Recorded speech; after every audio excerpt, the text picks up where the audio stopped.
Good evening student. আমি তোমাদের আরবিআইয়ের ওপর কিছু এমসিকিউ নিয়ে আলোচনা করছি। তোমরা হয়তো অনেকটাই জানো, কিন্তু হয়তো সবাই জানে না, তাই এই বিষয়টা আলোচনা করছি। যতটা সম্ভব পারছি এক্সপ্লানেশন দিচ্ছি স্বল্প পরিসরে। On which of the following date RBI was established? তোমরা জানো 1 এপ্রিল 1935। তার কারণ আরবিআই যে আরবিআই হয়ে উঠেছে, আগে তো ছিল reserve bank, not reserve bank of India. Reserve bank একটা সেন্ট্রাল ব্যাঙ্ক হিসেবে গড়ে তোলার জন্য 1926 সালে হিল্টন ইয়ং কমিশন গঠন করা হয়, যারা সরকারকে রিপোর্ট দেয় যে সারা দেশের জন্য একটা কেন্দ্রীয় ব্যাঙ্ক গড়ে তোলা দরকার। রিপোর্টটা তারা দেয় 1927 সালে, কিন্তু কিছু ইন্টারেস্ট গ্রুপ এবং কিছু লোকের স্বার্থের পরিপন্থী হওয়ার জন্য তারা চায়নি দেশের মধ্যে একটা সেন্ট্রাল ব্যাঙ্ক হোক, তাই তাতে বাধাপ্রাপ্ত হওয়াতে সেটা চাপা পড়ে যায়। কিন্তু 1934 যখন একটা হোয়াইট পেপার পাবলিশ করার কথা বলা হয় কনস্টিটিউশনাল রিফর্মের ব্যাপারে, তখন আবার সেই হিল্টন ইয়ংয়ের রিপোর্টটাকে সামনে আনা হয় এবং তাকে অনুমোদন দেওয়া হয়। তার ফলে reserve bank establishment act pass হয়ে যায় 1934 এবং স্থাপিত হয়ে যায় 1 April 1935। RBI provides the ways and means advances to whom? Answer, state government. ব্যাপারটা হচ্ছে যে আরবিআই যে ওয়েজ অ্যান্ড মিনস অ্যাডভান্সেস এইটা যেটা দেয়, জিনিসটা কি? সরকার, স্টেট গভর্নমেন্ট আরবিআইয়ের কাছে ধার করে। এই স্টেট গভর্নমেন্ট যখন আরবিআইয়ের কাছে ধার করে, তাহলে স্টেট গভর্নমেন্টের টাকা থাকে আরবিআইয়ের ঘরে, যেমন আমাদের টাকা থাকে ব্যাংকের ঘরে। এবার একটা সময় এই আরবিআই ট্রেজারি বিল ছাড়তো, 91 দিনের যে ট্রেজারি বিল, যাকে বলা হতো অ্যাডহক ট্রেজারি বিল, যেটা 92 সালে ইস্যু করা হয়েছিল ফার্স্ট, কিন্তু এইটা তুলে নেওয়া হয় 1997।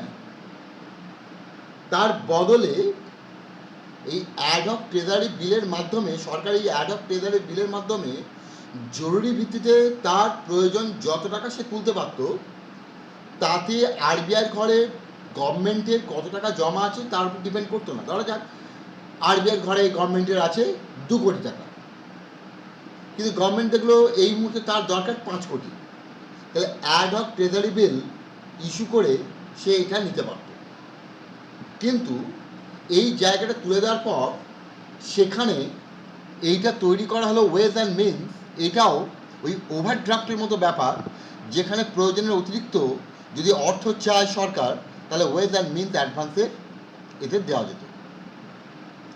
তাই এইটা হচ্ছে শ্রেণী। Who was the first Indian governor of RBI? First Indian governor, ভালো করে খেয়াল রাখবে, স্যার সিরি দেশমুখ।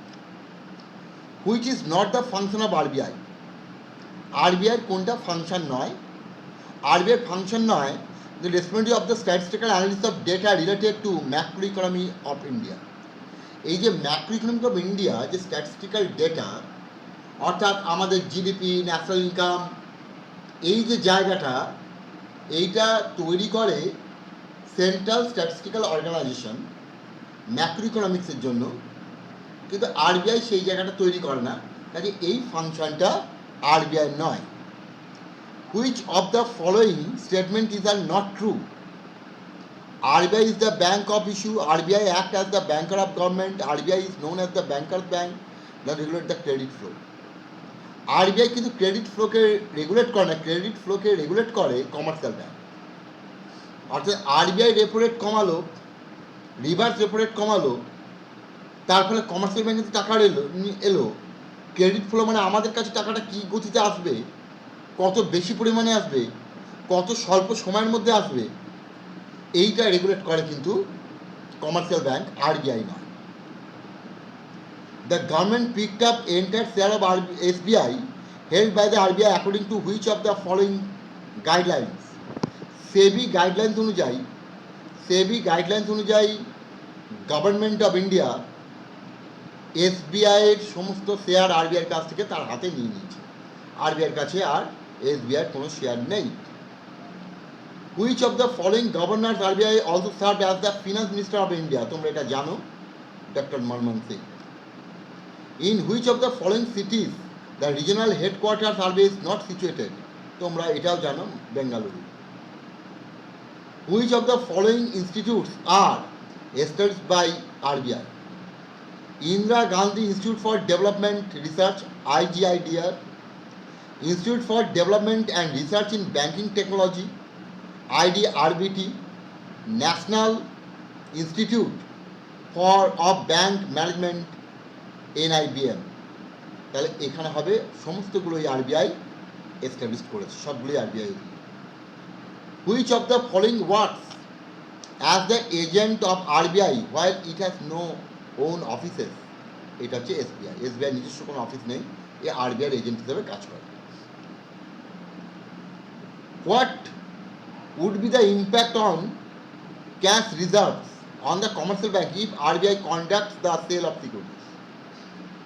আরবিআই যদি সিকিউরিটি, গভর্নমেন্ট সিকিউরিটি হচ্ছে এক ধরনের ফিনান্সিয়াল ইনস্ট্রুমেন্ট যেটা সরকার ব্যাংকের ঘরে জমা রেখে টাকা ধার করে, এবং এই টাকাটা ধার করে যখন সরকারের বাজেটে কোনো ডেফিসিট দেখা দেয়, তাহলে সরকার এই টাকাটাকে ধার করে।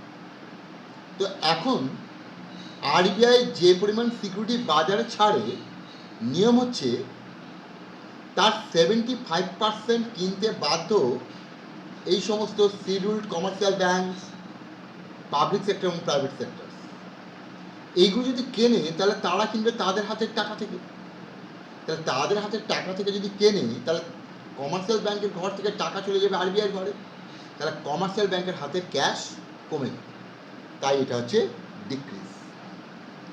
Which among the following would not help RBI to control inflation in the country? Purchase of securities in open market। অর্থাৎ আরবিআই যদি সিকিউরিটি পারচেস করা মানে এবার আরবিআই টাকা নিয়ে নামলো, কমার্শিয়াল ব্যাংকগুলোকে বললো তোমাদের কাছে যে সিকিউরিটিগুলো আছে আমাকে বিক্রি করো, আমি কিনবো। তাহলে কমার্শিয়াল ব্যাংকগুলো ভালোই, কারণ সিকিউরিটিগুলো তাকে কোনো কিছু দিচ্ছিল না, একটা ইন্টারেস্ট পেত, কিন্তু বাজারে লোন দিলে অনেক বেশি ইন্টারেস্ট রেট পাবে। তখন কমার্শিয়াল ব্যাংক তাদের হাতে থাকা সিকিউরিটিগুলো আরবিআইকে বিক্রি করবে।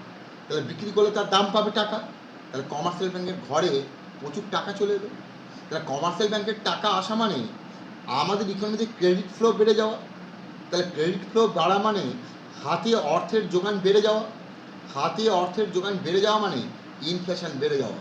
তাই ইনফ্লেশন কন্ট্রোল করতে এই কাজটা আরবিআই করবে না। How many zonal training centres of RBI are there in India? 4টে। তোমরা জানো, Mumbai, Delhi, Chennai, Kolkata. In which year the nationalisation of RBI was occurred? এটাও তোমরা জানো, 1949। Which of the following schemes was formulated by the RBI? কোন স্কিমটা was formulated by the RBI? Banking ombudsman scheme. অর্থাৎ তোমার যদি ব্যাংকের বিরুদ্ধে কোনো অভিযোগ থাকে, এই অভিযোগটা তুমি কার কাছে জানাবে? ব্যাংকের ম্যানেজারের কাজ সময় নেই, বিভিন্ন ট্রেডার বিভিন্ন কাজে, তাই আরবিআই একটা ব্যাংকিং অম্বাডসম্যান করেছে। এই অম্বাডসম্যানরা তোমার অভিযোগ শুনবে, তোমার কাছ থেকে অভিযোগ জমা নেবে এবং তার প্রতিকারের ব্যবস্থা করবে। তাই এটা হচ্ছে একটা গ্রিভান্সেস রিড্রেসাল একটা system, system. The logo of RBI consist which animal? Panther. তোমরা জানো যে আরবিআইয়ের যে লোগো আছে সেখানে প্যান্থার আছে, পাম ট্রি আছে। Who is the 24th governor of RBI? Urjit Patel. 24th governor.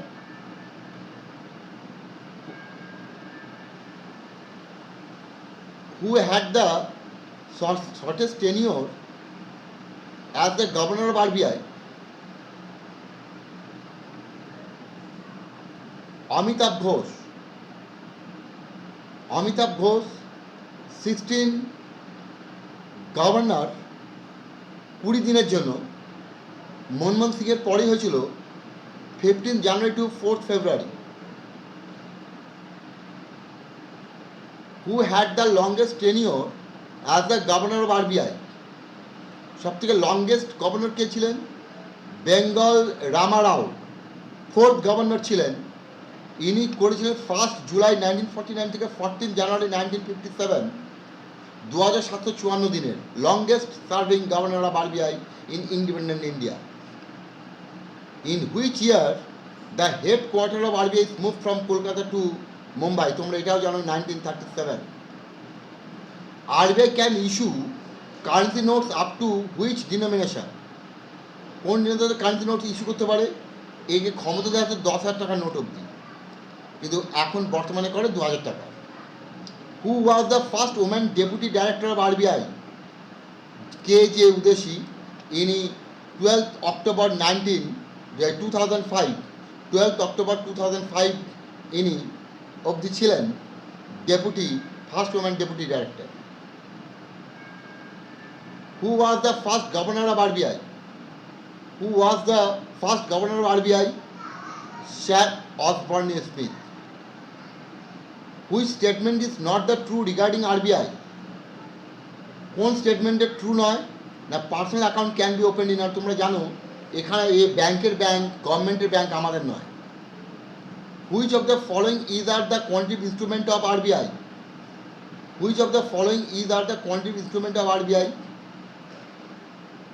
Quantitative instrument RBI, CRR, bank rate policies, SLR, সবগুলোই, all of this. RBI is a member of which of the following? কার member? A হচ্ছে Asian clearing union এবং IMF, দুজনেরই member হচ্ছে RBI. RBI has withdrawn the circulation of coin in the denomination of 1 paisa, 2 পয়সা, 3 পয়সা, 5 পয়সা, 10 পয়সা, 20 পয়সা and 25 পয়সা ইন হুইচ ইয়ার?